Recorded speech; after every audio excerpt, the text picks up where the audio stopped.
What surprised me the most was how much fun and pleasure I took away from the 50 minutes that I would spend with my students in the classroom, that we could have thoughtful exchanges and dialogues and discussions that I didn't think were really going to be possible, or that the students would want to feel comfortable sharing with just the TA, right? At the end of the day, you're not the instructor, you're only the TA. I thought, well, maybe they won't be interested in communicating with me the way they would with the instructor.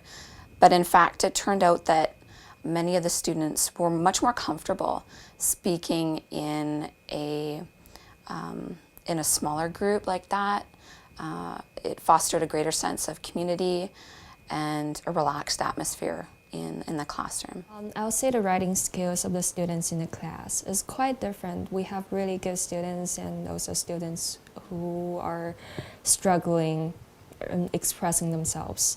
And some of them are not very well prepared for the writing assignments. The amount of work involved surprised me the most. I was totally unprepared for how much time it would take to prepare a lecture and to grade students' work.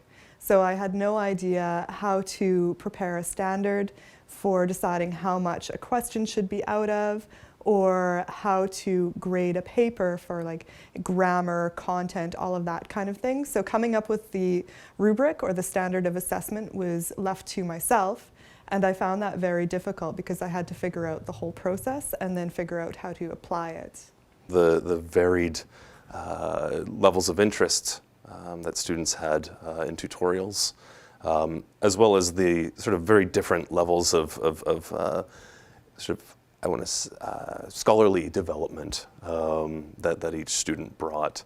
I was leading a tutorial in a first-year history class, and in that class there were people fresh out of high school, but there were also mature students, students who were in the third year of their degrees, and so the students themselves brought very different things to the tutorial.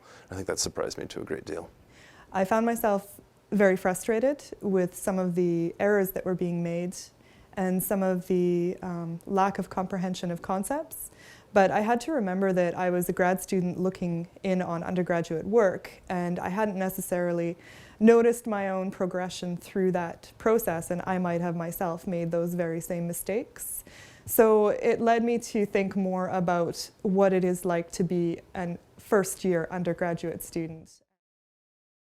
One of the biggest challenges, I think, for new teaching assistants is setting boundaries with students, particularly because usually teaching assistants are so close in age to their students. At the end of the day, you need to remember that you're not a full professor, you don't have tenure, so you can't have more of a laissez-faire attitude around friendships with students.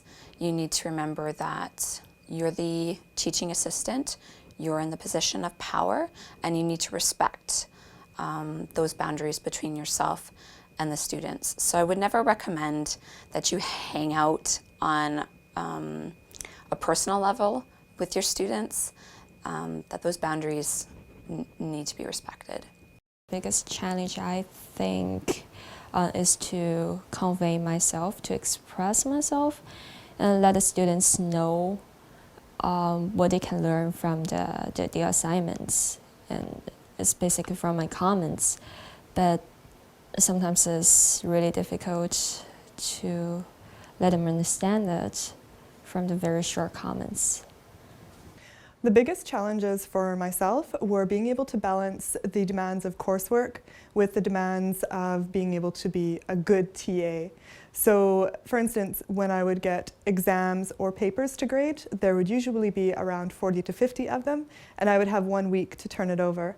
So I would have that 1 week to figure out how to grade all of this material, but I would also have to write a paper, study for a midterm, and that kind of thing on the side. To actually engage your students in a meaningful way, particularly in tutorials where a large part of their mark comes from them speaking. Trying to generate some sort of dialogue is often a great challenge. The thing that I enjoy the most about being a teaching assistant is the stepping into the classroom and having X amount of students, usually their full attention for 50 minutes or however long you have them for in the room. As a new mom, I am never the center of attention. My young son is the center of any gathering of any sort. So it's very refreshing to have the experience of walking into a room and everyone's attention being on me instead of my 2-year-old, which is lovely. I think the experience is very helpful, and especially for my writing. And my writing skill does get improved from marking the assignments and some problem or questions the students have in their assignments. I sometimes also have that. So from that, I know how to improve. The thing that I enjoyed the most were the students themselves and being able to learn about teaching. So it was completely new to me. I hadn't had that opportunity before in a university setting, and I really loved being able to see the way that students respond to certain teaching styles and how they picked up or didn't pick up on information in class. It was wonderful. And so getting to know the students, sort of helping their intellectual development has been a great pleasure. This is a very practical tip. When you're doing your marking and you're writing your marginal and end comments on your students' labs or essays, what have you, don't mark in a red pen. Try instead something that's a little bit less scary. Try a green pen, a purple pen, a blue pen, but don't mark in a red pen. It just comes across as scary to a lot of students.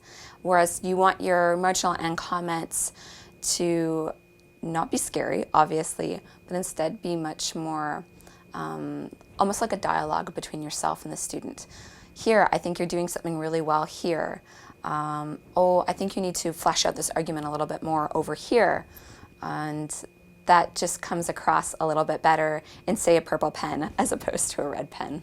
Before you become a TA, and you have to know yourself first and to get yourself prepared, and also know your subject first to make sure that you get everything from the class, and also be professional and be confident. I suggest taking some workshops from the Gwen Moss Center, definitely, because that helped me out a lot to figure out assessment and teaching styles.